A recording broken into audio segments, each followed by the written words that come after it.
بسم الله الرحمن الرحیم. نن زمونږ د قرآن کریم د ترجمه دریم نمبر سبق ته. نن به انشاءالله مونږه د تسمیه باس کو. تسمیه بسم الله الرحمن الرحیم ته وای، تسمیه ورته وای، بسمله ورته وای. بسمله دی بسم الله الرحمن الرحیم ته وای، تسمیه بسم الله الرحمن الرحیم ته وای. اول مونږه د بسم الله الرحمن الرحیم ترجمه کو، لفظي ترجمه کو، بیا به د هغې نه پس انشاءالله العزیز مختصر تفسیر به کو او لږ فضیلت پې بیانو جي. د بسم الله کې دا با چې ده که نه، د با ته حرف جر وای، حرف جر. ټیک شو جي.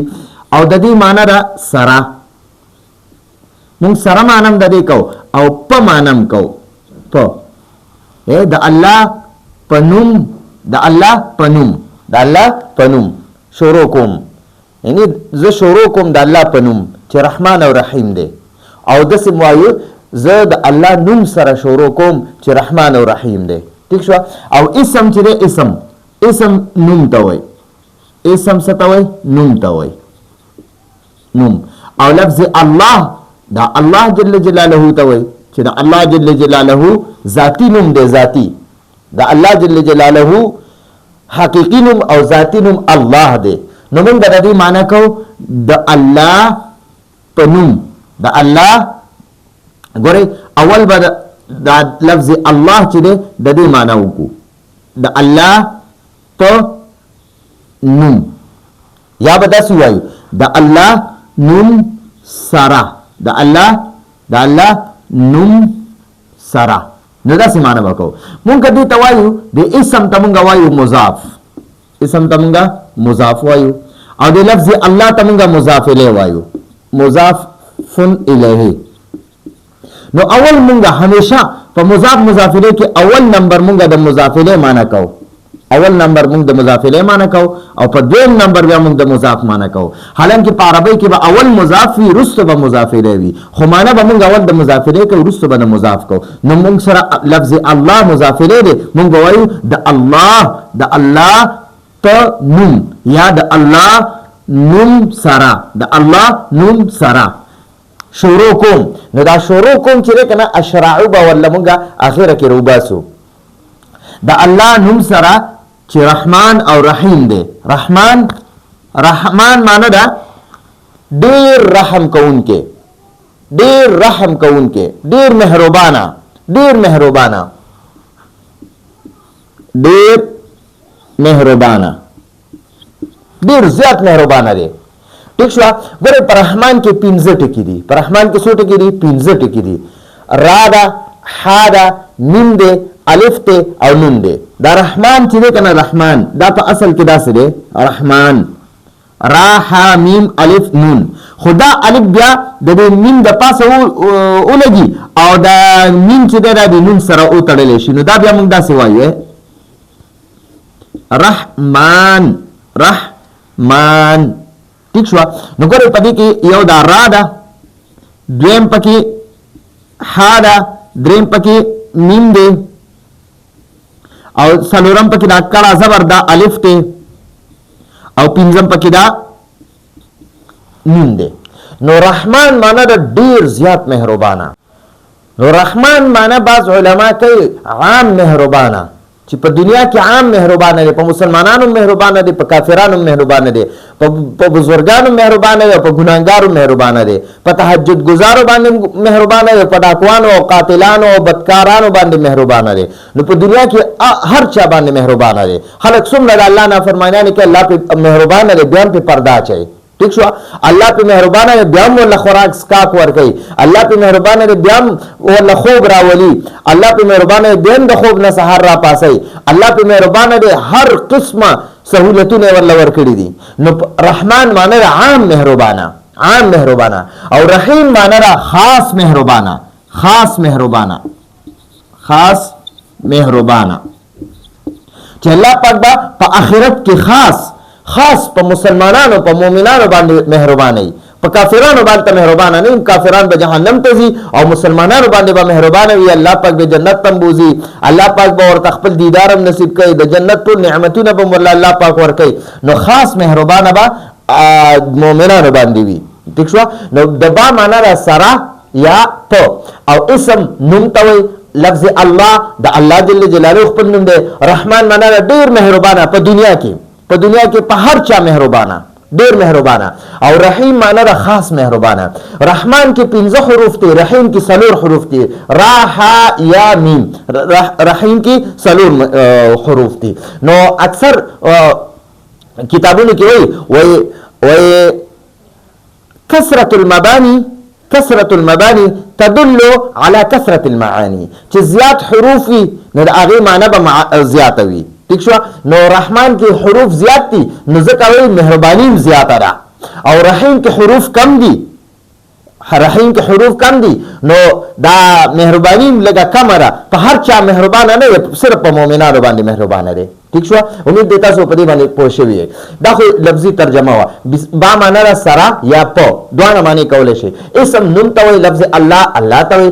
رحمان معنا ډېر مهربانه، رحیم معنا ده خاص مهربانه. یا داسې وایي رحمان معنا ده عام مهربانه او رحیم معنا ده خاص مهربانه. عام مهربانه چې په مسلمان، کافر، نیکوکار، بدکار په هر چا مهربانه دی. او رحیم معنا ده خاص مهربانه چې په آخرت کې به صرف په مؤمنانو باندې دغه وي، مهربانه وي. او د دې په آخره کې به مونږ یو فعل محذوف راوباسو. محذوف یعنی یو پټ فعل به راوباسو، هغه به مونږ ووایو اشرعو معنا دا د واحد متکلم صيغه ده. د دې معنا ده زه شروع کوم. اشرعو زه شروع کوم د الله په نوم، زه شروع کوم د الله په نوم چې رحمان او رحیم دی. ٹھیک شو؟ نو دلته کې د با معنا وکړه ما د با معنا وکړه په. ٹھیک شو؟ زه د الله په نوم شروع کوم. زه د الله په نوم شروع کوم چې رحمان او رحیم دی، چې عام مهربانه دی او خاص مهربانه دی. په دنیا کې عام مهربانه دی په هر چا باندې، او خاص مهربانه دی په آخرت کې صرف په مؤمنانو باندې به وي. ٹھیک شو؟ نو یو خو ما د دې با معنا په وکړه په. بیا زه معنا کومه اشرعو معنا ده زه د الله نوم سره، د با معنا مې سره وکړه. زه د الله نوم سره شروع کوم چې رحمان او رحیم دی، چې عام مهربانه دی په دنیا کې هر چا باندې، او خاص مهربانه دی په آخرت کې صرف په مؤمنانو باندې. ٹھیک شو؟ دا خو صرف مونږه د بسم الله الرحمن الرحیم لفظي ترجمه وکړه. او اشرعو یا والله اشرعو فعل وباسه چې زه شروع کوم، یو کار شروع کې نو تب هغې دپاره اشرعو فعل به راوباسي. یا ابتدئو د یو کار ابتدا کې نو ته به بیا ووایي ابتدئو، زه ابتدا کوم. یا ته تلاوت کې نو بیا ووایي اقرأو، زه لولمه، زه ویمه اقرأو. ٹھیک شو؟ یا زه لیکل شروع کوم نو ته دې لپاره بیا راوباسه اکتبو. زه لیکل کوم د الله په نوم سره چې رحمان او رحیم دی. زه تلاوت کوم، زه لولم د الله په نوم سره چې عام مهربان دی او خاص مهربانه دی. زه شروع کوم د الله په نوم سره چې عام مهربانه دی او خاص مهربانه دی. یا زه ابتدا کوم د الله په نوم چې عام مهربانه دی او خاص مهربانه دی. نو داسې ورلته راوښکلی شي. خو بهرحال مونږ والله اشرعو راوښکلی چې زه شروع کوم. نو ګورئ بسم الله الرحمن الرحیم اوس فضیلت وایو. و حدیث کې راځي و بسم الله الرحمن الرحیم چې دی که نه د کم کار په شروع کې دې مو وي نو هغه کار به د برکت نه ډک وي. په هغې کې به در سره د الله جل جلاله مهرباني او د الله جل جلاله شفقت به در سره شامل حال وي. نو ګور حدیث کې وایي کل امر ذی بال، هر یو اهم کار، ضروری کار، ښه کار، نیک کار، لم يبدأ ببسم الله فهو ابتر واقطع، چې هغه بسم الله نه شروع نشي. هر یو نیک کار چې د بسم الله نه شروع نشي نو فهو اقطع وابتر، هغه نیمګړی او بې برکته وي. هر یو اهم کار، هر یو نیک کار، هر یو عالیشان کار چې ته د بسم الله الرحمن الرحیم نه شروع نه کړي نو هغه کار به دې یعنی لنډې کوچې وي او بې برکته به وي، برکت به پکې نه وي، او یعنی هغه به بې برکته به وي او لنډې کوچې به وي. ٹھیک شو؟ حدیث کې راځي چې کله تاسو دروازه بندوي نو بسم الله الرحمن الرحیم سره بندوي. کله چې تاسو دیوه مړه کوئ نو بسم الله الرحمن الرحیم سره بندوي. کله تاسو روټۍ خورئ نو بسم الله الرحمن الرحیم په شروع کې وایي. چې کله تاسو ودکیږئ بسم الله الرحمن الرحیم، را پاسېږئ بسم الله الرحمن الرحیم، باتروم ته ځئ بسم الله الرحمن الرحیم ته مخکې ووایه. چې کوم یو کارم کې بسم الله الرحمن الرحیم، سفر شروع کې بسم الله الرحمن الرحیم، کور نه بهر وځئ بسم الله الرحمن الرحیم. چې هر یو کار کې د بسم الله ابتدا کوه، ان شاء الله په هر یو کار کې به برکت وي او هر ځای کې به الله حفاظت کوي، د الله پاک مهرباني او د الله پاک شفقت په در باندې وي. نو بسم الله الرحمن الرحیم د هر کار نه مخکې شروع کول دا ډیره بهتره ده. حدیث کې راځي چې کم کس دروازه بندي او نور لزله بسم الله الرحمن الرحیم وای نو د دې استاد په ټول کور باندې با نور لس فرشتي د حفاظت د پر الله مقرر کړي. نو نماز خوتنه یو د کېدو نه مخکې چې کومې دروازې تاسو د کور بار بندوي نو بسم الله الرحمن الرحیم ورسره ضرور وایي. ٹھیک شو جی. اوس بل خبره په د جاهلیت په زمانہ کې د اسلام نه مخکې چې کله دا کافران یو کنه نو دوی به چې کله یو کار شروع کولو کنه نو د خپل بوتانو په نوم باندې به شروع کولو.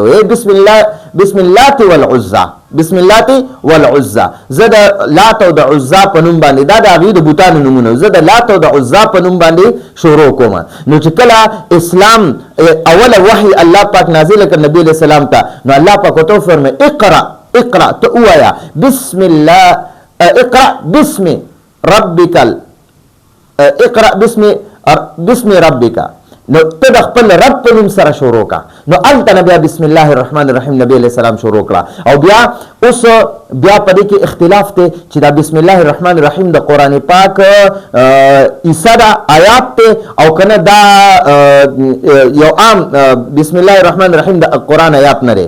اوس په دې کې اختلاف ته چې بسم الله الرحمن الرحیم د قران مستقل آیات دی او کنه دی، په دې کې اختلاف دی. نو یاد وساتئ په 19 سپاره کې سورہ نمل کې انه من سلیمان و انه بسم الله الرحمن الرحیم. نو دا د سورہ نمل مستقل یو آیات دی، مستقل آیات دی. ٹھیک شو جی.